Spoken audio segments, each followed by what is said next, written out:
आज की क्लास में हम देखेंगे जहाँ पे सर्विस डिपार्टमेंट दूसरे सर्विस डिपार्टमेंट को भी सर्व करता है। तो उस केस में हमारे दो मेथड्स थे, नॉन रेसिप्रोकल एंड रेसिप्रोकल। तो ये लास्ट क्लास में भी बताया था, नॉन रेसिप्रोकल हमें नहीं करना है, रेसिप्रोकल मेथड करना है। रेसिप्रोकल मेथड में क्या था, अगर जो एक सर्विस डिपार्टमेंट है वो दूसरे सर्विस डिपार्टमेंट को सर्विसेज दे रहा है, साथ में दूसरा सर्विस डिपार्टमेंट भी पहले वाले सर्विस डिपार्टमेंट को सर्विस दे रहा है, यानी गिव एंड टेक का पॉइंट है। यहाँ पे दोनों एक दूसरे को सर्विसेज प्रोवाइड कर रहे हैं। तो अगर दोनों एक दूसरे को सर्विस प्रोवाइड कर रहे हैं तो इस तरीके के क्वेश्चन में इंफॉर्मेशन आपको दी होगी जिससे आप आइडिया लगा लोगे, आपको पता चल जाएगा कि ये रेसिप्रोकल का केस है। ठीक है, वो अभी हम क्वेश्चन करेंगे तो समझ में आ जाएगा कि किस तरीके से क्वेश्चन दिया होगा, जिससे आप आइडेंटिफाई कर सकते हो कि ये रेसिप्रोकल का केस बनेगा। तो रेसिप्रोकल का अगर केस है तो उसमें आपके दो मेथड्स होते हैं, simultaneous equation method and repeated distribution method. ठीक है, दोनों में से कोई भी मेथड आप यूज कर सकते हो। अगर क्वेश्चन में दिया है कि कौन से मेथड से करना है तब तो वो स्पेसिफिक मेथड यूज करना है। अगर नहीं दिया है तो दोनों मेथड आपको आते होंगे, जो भी मेथड आपको याद है उस मेथड से आप कर सकते हो, आंसर सेम ही आएगा। ठीक है, नॉर्मली हमारा जो रिपीटेड डिस्ट्रीब्यूशन मेथड है वो लेंथी प्रोसीजर है। तो नॉर्मली जो है हम साइमल्टेनियस इक्वेशन मेथड यूज करते हैं अगर क्वेश्चन साइलेंट है regarding the method of distribution. तो आज की क्लास में हम ये दोनों मेथड्स देखेंगे।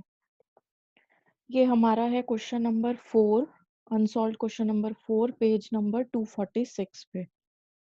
ठीक है, तो हम ये एक क्वेश्चन देख रहे हैं। इसी एक क्वेश्चन को हम हमारा रिपीटेड डिस्ट्रीब्यूशन मेथड से भी देख लेंगे और साइमल्टेनियस इक्वेशन मेथड से भी करेंगे। ठीक है, तो एक ही क्वेश्चन पे हम दोनों मेथड्स अप्लाई करके देखेंगे।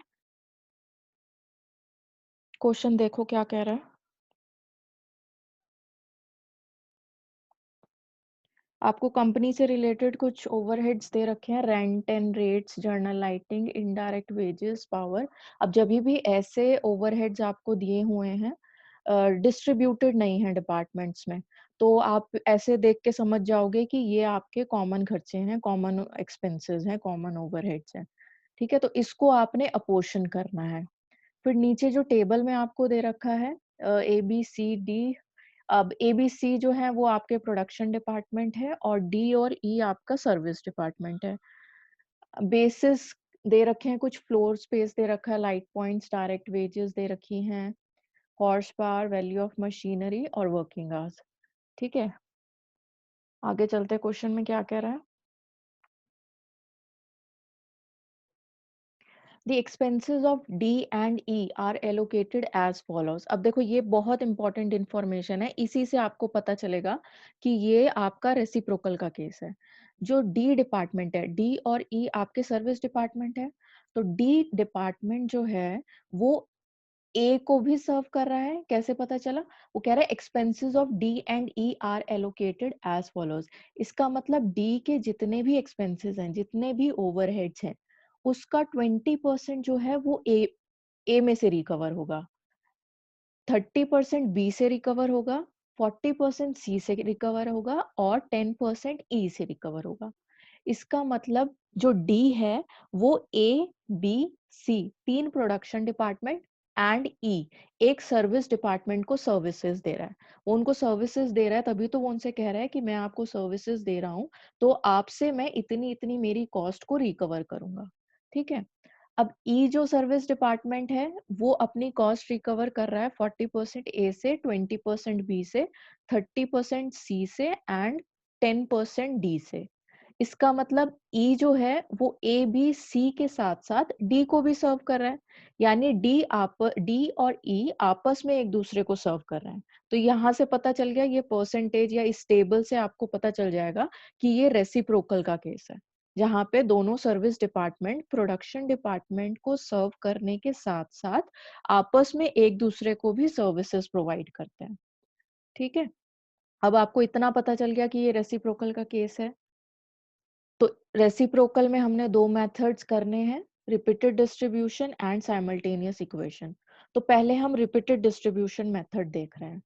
आगे क्या बोला है, what is the total cost of an article if it's raw material cost is, raw material cost आपको दे रखी है, लेबर कॉस्ट दे रखी है, और ये बोला है कि जो भी आपका आर्टिकल है, आर्टिकल मतलब जो भी प्रोडक्ट है, वो 3 डिपार्टमेंट से जब जाता है, passes through department A, B और सी, तो इतना इतना टाइम उसको वहां पे लगता है। ए डिपार्टमेंट में 4 आवर्स लगते हैं प्रोडक्ट को, बी में 5 आवर्स लगते हैं, और सी में 3 आवर्स लगते हैं। तो इस इंफॉर्मेशन के बेसिस पे आपको टोटल कॉस्ट निकालनी है, ठीक है। टोटल कॉस्ट निकालने का मतलब आपको पता चल जाना चाहिए कि कॉस्ट शीट बनेगी, कॉस्ट शीट से ही हम टोटल कॉस्ट निकालते हैं। अब कॉस्ट शीट में ओवरहेड्स भी आते हैं, ओवरहेड से रिलेटेड आपको इंफॉर्मेशन दे रखी है, आपको डिपार्टमेंट वाइज ओवरहेड्स निकालने पड़ेंगे, तभी आप उसको आगे जाके कॉस्ट में रिकवर करोगे।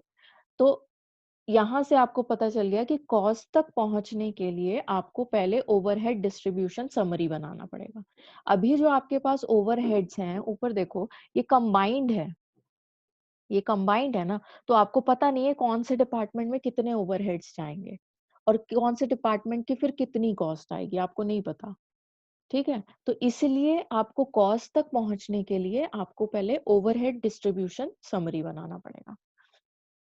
अब हम आते हैं इसके सॉल्यूशन पे। क्वेश्चन का मेन पार्ट है वो ये था, ये जो डी और ई का दे रखा है, अगर ये नहीं दिया होता तब ये हमारा सिंपल जो आपका डायरेक्ट डिस्ट्रीब्यूशन मेथड था वो वाला केस बन जाता, लेकिन ये एडिशनल इंफॉर्मेशन देने की वजह से ये हमारा रेसिप्रोकल का केस बन गया।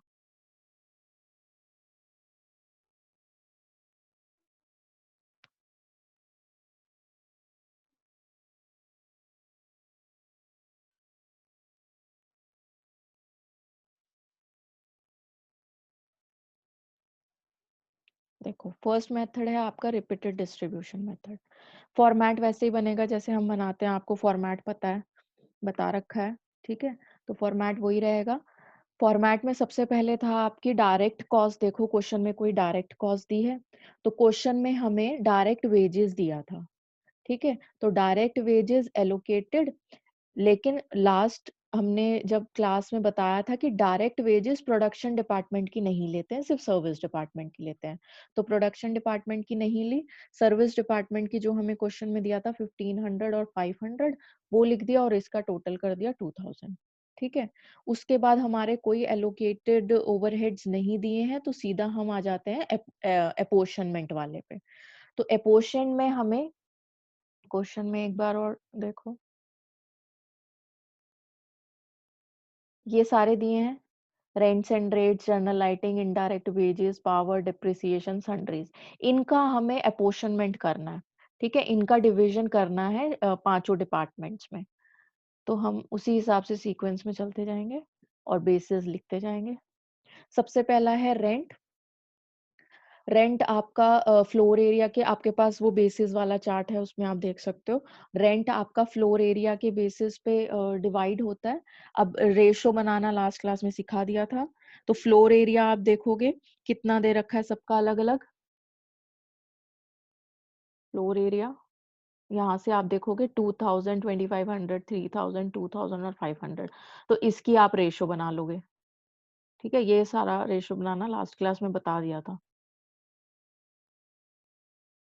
तो हमारी रेशो बन गई। एग्जाम में आपको ऐसे लिखना, जैसे अब इसमें लिखा हो ना, इस क्वेश्चन में ऊपर बेसिस और नीचे रेशो, हर पॉइंट में ऊपर बेसिस नीचे रेशो, ऐसे लिखना है आपको। और वर्किंग इजीली बन जाता है, तो वर्किंग नोट की जरूरत नहीं है। अगर और ज्यादा कैलकुलेशन करनी पड़ रही है आपको कुछ रेशो या बनाने के लिए, तो फिर आप वर्किंग नोट में कर देना। तो फ्लोर एरिया के हिसाब से हमारी रेशो बन गई 4:5:6:4:1। टोटल था हमारा रेंट 5000 का, उसको डिवाइड कर दिया इस पर्टिकुलर रेशो में। फिर आपकी आ गई लाइटिंग, ये आपकी जर्नल लाइटिंग है, ठीक है। तो लाइट पॉइंट्स के हिसाब से डिवीजन कर दिया। फिर आपकी आ गई इनडायरेक्ट वेजेस। ये आई थिंक ये वाला सिंपल है, ये हमने लास्ट क्लास में देखा था। तो इसमें तो कोई नई बात नहीं है, जो भी आपको दिया है पोर्शन करने के लिए। इनडायरेक्ट वेजेस को हम डायरेक्ट वेजेस के हिसाब से करते हैं, रेशो बना ली। पावर को हॉर्स पावर के हिसाब से उसका रेशो बना के डिवाइड कर दिया।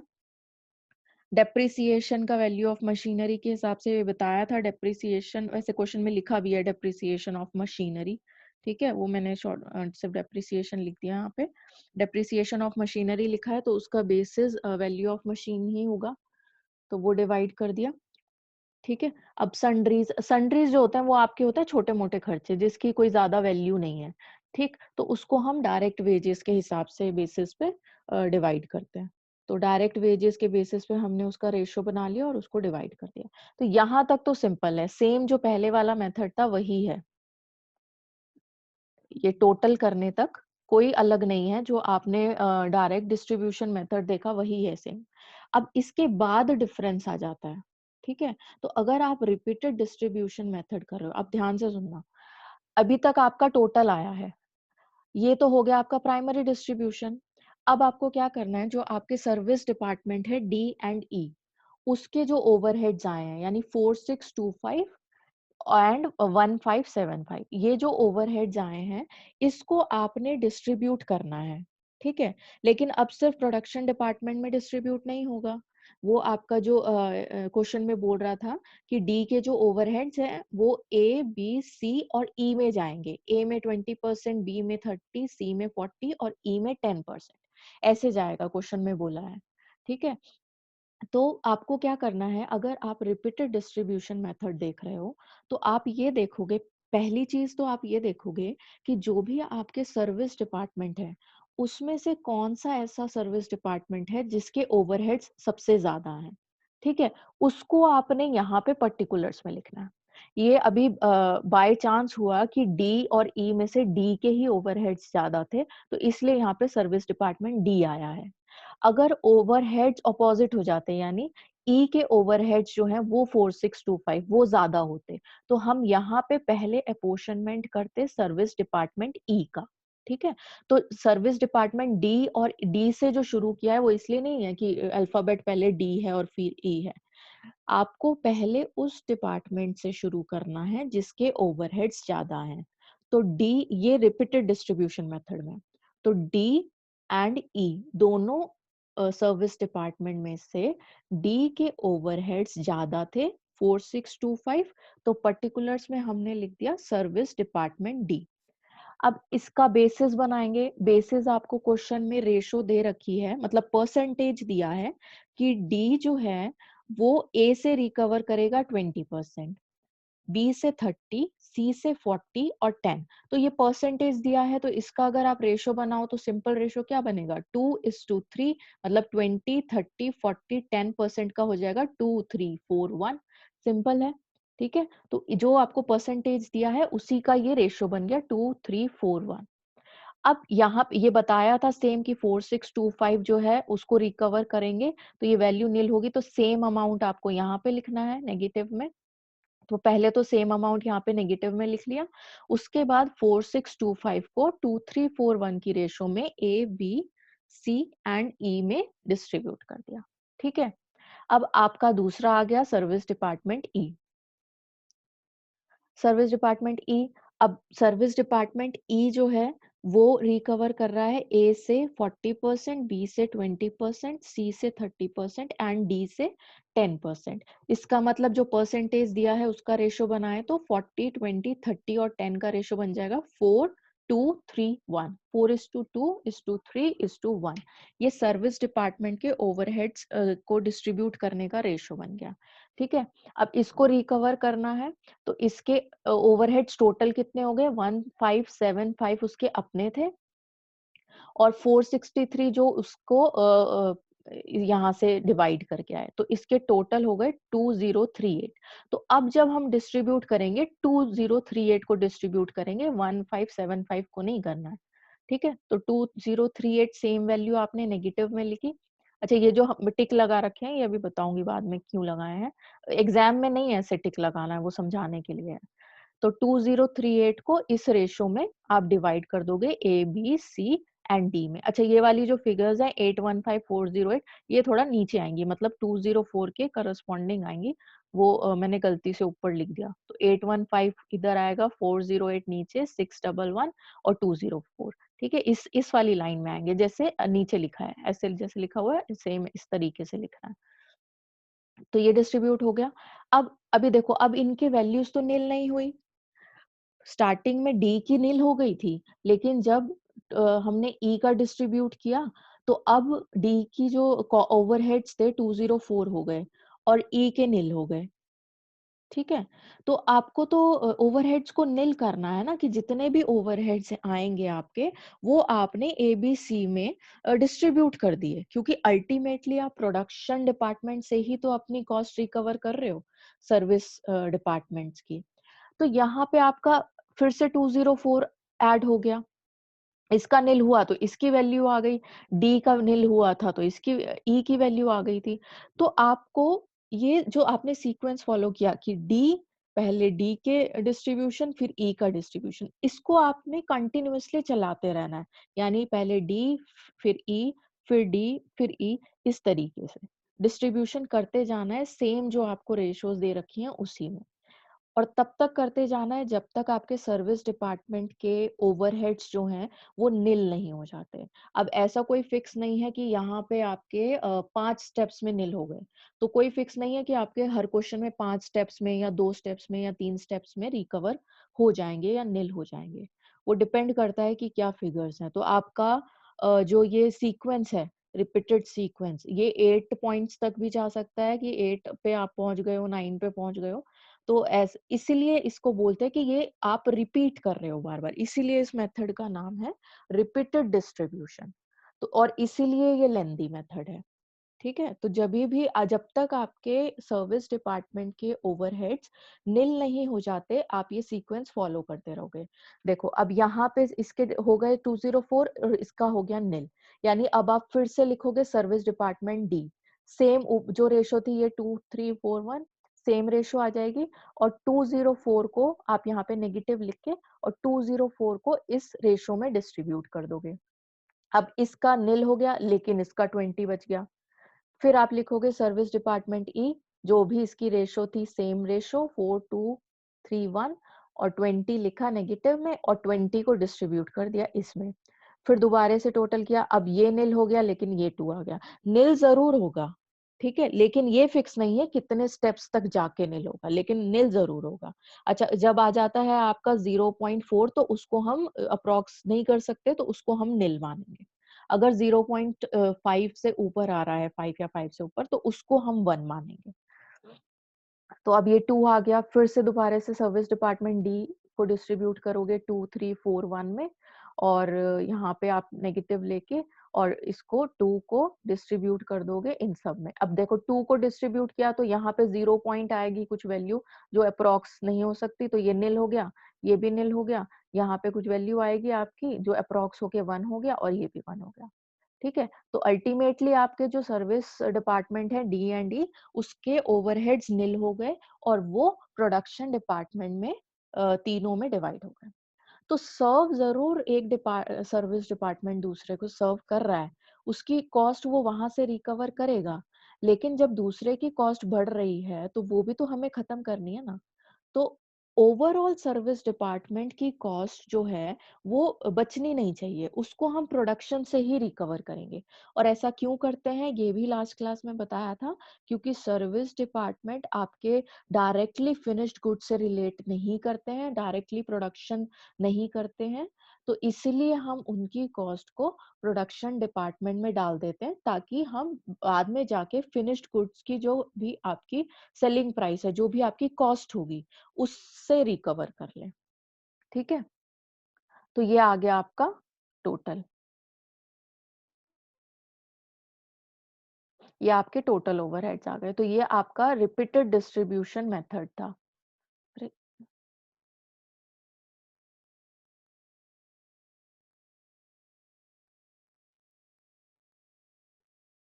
अच्छा, ये वर्किंग आवर्स और ये हम थोड़ा बाद में देखेंगे। अभी हम सिर्फ़ जो मेथड है वो देख लेते हैं, वरना ज़्यादा कन्फ्यूज़न हो जाएगी। ठीक है? तो अभी हम सिर्फ टोटल तक देख रहे हैं कि ये आपका रिपीटेड डिस्ट्रीब्यूशन मेथड है, जिसमें आपने बार-बार सीक्वेंस को रिपीट करके जब तक सर्विस ओवरहेड्स के जो आपके सर्विस डिपार्टमेंट के जो ओवरहेड्स हैं वो निल नहीं हो जाते, तब तक आप सीक्वेंस फॉलो करते रहोगे और एंड में आपके तीनों प्रोडक्शन डिपार्टमेंट के टोटल ओवरहेड्स आ गए। ठीक है? तो नेक्स्ट वीडियो में हम देखेंगे हमारा next method simultaneous equation method. अभी ये क्वेश्चन हमारा कंप्लीट नहीं हुआ है, फिर इस क्वेश्चन से ही हम साइमल्टेनियस इक्वेशन मेथड देखेंगे, और फिर बाद में जो हमें वो बोल रहा था कि कॉस्ट ऑफ एन आर्टिकल निकालो, फिर वो भी निकालेंगे। ठीक है, तो नेक्स्ट हम वीडियो में देखते हैं साइमल्टेनियस इक्वेशन मेथड। अगर आपको आज का वीडियो अच्छा लगा हो तो do like, share and subscribe to our YouTube channel और press bell icon for notifications.